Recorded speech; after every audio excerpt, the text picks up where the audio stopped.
اٹھائیں گے کیا مذہب کا لفظ اور اس کا کنسیپٹ اسلام میں بدعت ہے؟ اگر نہیں ہے تو اس کا اوریجن کیا ہے؟ یہ میں بتا چکا ہوں نا، بدعت کوئی نہیں ہے. یہ جو ہے نا وہ ایک سمجھانے کے لیے ٹرمز ڈیوائز کی گئی ہیں. اس کی بنیاد پہ فرقہ واری اتنا کی جائے. اسکول آف تھاٹ ہو سکتا ہے کسی کو ایک بات سمجھنے میں سمجھتا ہے کہ میں اس معاملے میں اس چیز سے ایگری کرتا ہوں، ایک کے ساتھ پکے نہ لگ جائیں، ایک فرقہ نہ بنا لیں.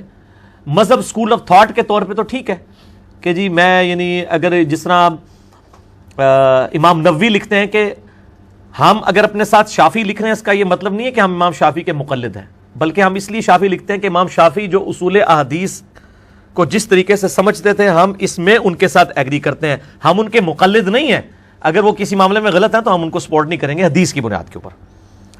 تو مذہب میں نے پہلے ہی بتایا نا، راستے کو اور ایک خاص اسکول آف تھاٹ کو اڈاپٹ کرنے کو کہتے ہیں. تو وہ مذاہب حنفی، شافعی، مالکی، حنبلی، اہل حدیث یہ سارے موجود ہیں.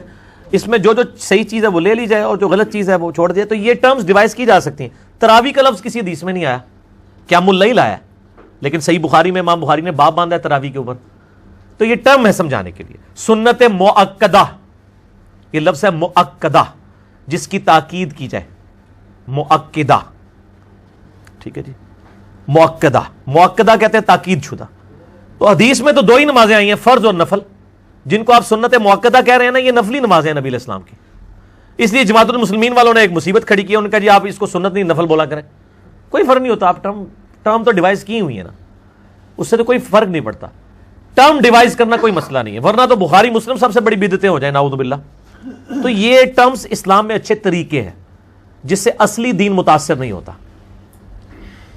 مینیجریل ایشوز، اس پہ مسئلہ نمبر 75A اور B میرا بدعت پہ 5 گھنٹے میں نے بدعت کے مسئلے کو ایڈریس کیا ہے. بریلوی دیوبندی ایک ایکسٹریم پہ ہیں، اہل حدیث دوسری ایکسٹریم کے اوپر ہے. ٹھیک ہوگا جی. تو اس حوالے سے میں نے یہ کلیئر کر دیا.